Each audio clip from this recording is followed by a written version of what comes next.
roupas romanas. Vai ver para você ver, meu amado, tudo eles puxam para o lado de Roma e Grécia. O nosso calendário é gregoriano, calendário romano. Tem o mês de julho, homenagem a Júlio César. O mês de agosto, homenagem a César Augusto. O dia 25 de dezembro é o nascimento do Deus Sol de Roma, que colocaram como se fosse o nascimento do Messias. É tudo romano. A palavra Bíblia é grega. A palavra Senhor é grega. A palavra Cristo é grega. Vem tudo de Grécia e Roma, meu amado. A escatologia, hermenêutica, exegese, retórica, sofisma. Tudo veio de lá.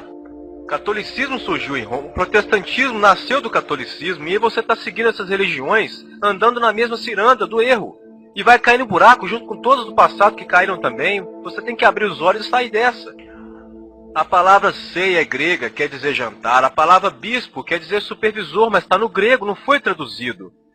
A palavra diácono é um ajudante, também é grego, mas não foi traduzido. Tudo para te confundir e levar ao erro, meu amado. A palavra presbítero significa ancião, mas presbítero está em grego. Por que na hora que traduziu a escritura para esse livro Bíblia que está aí, não traduziu, colocou ancião, colocou presbítero? Então tem palavras que não foram traduzidas, está tudo no grego. Eles te colocam para te confundir, você tem que perceber isso. Até os nomes da escritura eles blasfemaram. Eu te peço, meu amado, não vá nas minhas palavras. Assista o vídeo A Bíblia Bíblica. Você vai ver tudo sobre a trajetória de como que surgiu esse livro Bíblia que está aí. Que hoje ele contém a escritura, mas a escritura não era esse livro não, meu amado. Quando os discípulos pregavam, não pregavam com esse livro de capa preta, que hoje chama de Bíblia não, que tem até nome grego. Bíblia é grego. Aqueles homens nunca foram gregos. Então você percebe que quando passou por Grécia e Roma foi tudo blasfemado. E está aí do jeito que está hoje. Assista a Bíblia Bíblica e você vai ver muitas coisas e mais. O que eu estou falando aqui rápido para você é só um resumo. O nome Paulo é em homenagem ao Deus Sol Apolo. Nem aquele homem que caiu do cavalo, ficou cego e virou um dos maiores homens que pregaram a verdade do Messias, o nome dele era Shaul, nem era Paulo. Colocaram em homenagem a Deus Apolo. E os nomes que estão na Escritura foram todos para homenagear as entidades de Grécia e Roma. Responsável por isso, principalmente o padre Jerônimo, que fez a tradução da Vulgata para a Bíblia católica, e depois surgiu a evangélica, a Sociedade Bíblica do Brasil, João Ferreira de Almeida, apoiaram. E está aí o livro Bíblia que você usa, que com certeza, se você é evangélico, é João Ferreira de Almeida, revisado, autorizado, é João Ferreira de Almeida, e a católica surgiu da Vulgata, do padre Jerônimo. Mexeram na escritura, meu amado. Eu te pergunto, cadê aquela escritura original? Que o Salvador e os discípulos pregaram sobre ela. Aquele que crê em mim, como dizem as escrituras, deste fluirão rios de água viva. Cadê aquela escritura original? Você está com a Bíblia na mão hoje. E aquela escritura foi parar onde? Ou você acha que na trajetória de 2000 anos para cá, nada aconteceu com a escritura? Ninguém colocou a mão nela, ninguém modificou, ninguém blasfemou. Quando a Grécia e Roma, por um certo período, roubaram as escrituras, ficou sob o poder deles. Você acha que eles não fizeram nada? Você acha que do jeitinho que o Criador fez lá atrás, chegou na sua mão hoje? Nas traduções que foram feitas para outros idiomas, nós estamos na 5ª versão, meu amado, da escritura. Aquela original era a primeira, você está com a 5ª na mão.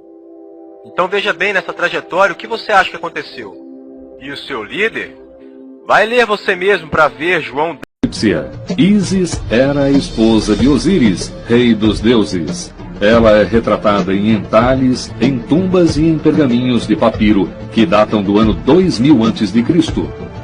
Quando o Egito se tornou parte do Império Romano no ano 30 a.C., a religião de Ísis começou a se espalhar.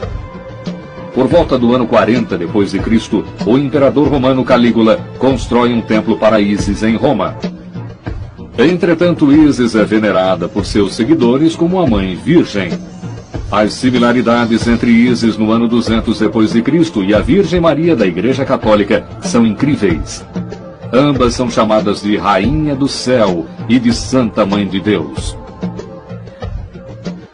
Pode ser que não gostemos de admitir, mas a iconografia mostrando Maria com Jesus no colo foi tirada diretamente do culto a Ísis no Antigo Egito, onde ela é a adorável mãe do deus Horus.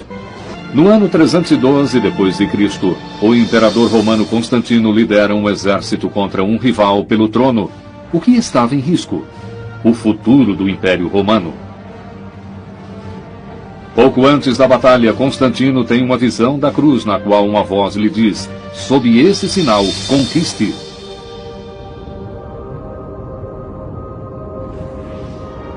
Constantino adota o cristianismo e derrota o inimigo. Ele começa a conquistar todas as religiões opostas e cultos rivais que ameaçam o cristianismo e o império. Todas as religiões foram reunidas em uma, porque ter uma igreja e uma só teologia significava manter o império unificado em uma época em que o império estava desmoronando. No concílio de Niceia, em 325 d.C., Constantino solidifica a igreja cristã e faz dela uma única hierarquia, com ele mesmo como líder. Constantino e seus bispos escolhidos a dedo irão determinar quais evangelhos são considerados sagrados e quais deverão ser proibidos. Constantino legaliza o cristianismo. O império que executou Jesus agora leva sua religião à mais extrema posição. O herdeiro de Constantino, o imperador Teodósio, torna o cristianismo mandatório. Ano 391 d.C. Teodósio proíbe todas as religiões não cristãs. Altares de Mitra, Ísis. Mas muitas das ideias e tradições dessas outras religiões foram moldadas no cristianismo. Sem dúvida, uma das razões para o sucesso do cristianismo é que essa religião foi capaz de trazer ideias de outras religiões, principalmente das religiões misteriosas dentro do cristianismo. Mais tarde, a procissão da Santa Mãe, a refeição sacrificial do pão e vinho, e até o aniversário de Mitra, no dia 25 de dezembro, foram absorvidos pela tradição cristã. Só há espaço para um dos ramos do cristianismo, uma interpretação de Jesus no mundo romano. A religião outrora proibida no império torna-se a religião abraçada pelo imperador. Os rivais de Jesus outrora tão poderosos agora estão perdidos ou esquecidos. E contra todas as expectativas, a religião do humilde carpinteiro de Jerusalém acabou crescendo e se tornando a maior religião que o mundo já conhece. Bem, primeiramente você precisa saber quais são os registros do nome do Eterno no hebraico arcaico. O nome é escrito da seguinte forma: Yod-He-Vav-He, que transliterado se lê YHWH. Nesse momento você deve estar se perguntando como pronunciar um nome apenas com consoantes, e isso iremos te explicar agora. Em Números 6:27 diz: assim porão o meu nome sobre os filhos de Israel e eu os abençoarei. Observe o nome desses três profetas, Isaías, Jeremias e Elias, que no original são Ishaial, Eremial e Elial. Mas espere, notou alguma semelhança na pronúncia desses nomes? Agora vamos voltar ao versículo. Assim porão o meu nome sobre os filhos de Israel e eu os abençoarei. A semelhança entre esses nomes é Yahweh. Sim, este é o nome do Eterno. Vários nomes nas Escrituras foram alterados ao longo da história pelos senhores do mundo. Isso pode parecer um pouco difícil para você, mas esses nomes como Senhor, Jeová, entre outros, não passam de nomes falsos, criados para nos afastarem cada vez mais do Criador. Até mesmo o nome Deus é pagão, pois o mesmo vem de Zeus. Você conhece os judeus? Na verdade, esse povo se chama Yaldim, e não é à toa, pois Din significa povo, sendo assim povo de Yal. Observe que cada vez o nome fica mais claro. Agora veja em Apocalipse 14:1. Tive depois desta visão, eis que o Cordeiro estava de pé sobre o monte Sião, com os 144.000 que traziam escrito sobre a fronte o nome dele e o nome de seu pai. Bem, através desse versículo sabemos que o nome do filho contém o nome do pai.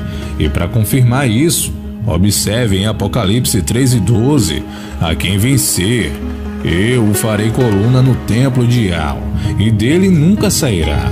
E escreverei sobre ele o nome de Al, e o nome da cidade do Altíssimo, a nova Yalxalá, que desce do céu do Eterno, e também o meu novo nome. Agora ficou claro. Yalxalã, o nome da cidade, contém o nome do pai e do filho Yalxa, pois Xá significa salvação, ou seja, Yal salva. Por isso, de maneira nenhuma pode ser Jesus, pois Jesus tem origem latina, que significa porco, suíno, javali. Uma clara blasfêmia ao nome do Eterno e do seu Filho. Yal, a raiz da fala humana. Observe o choro da criança ao nascer. Até os animais chamam pelo nome de Yal, o Criador.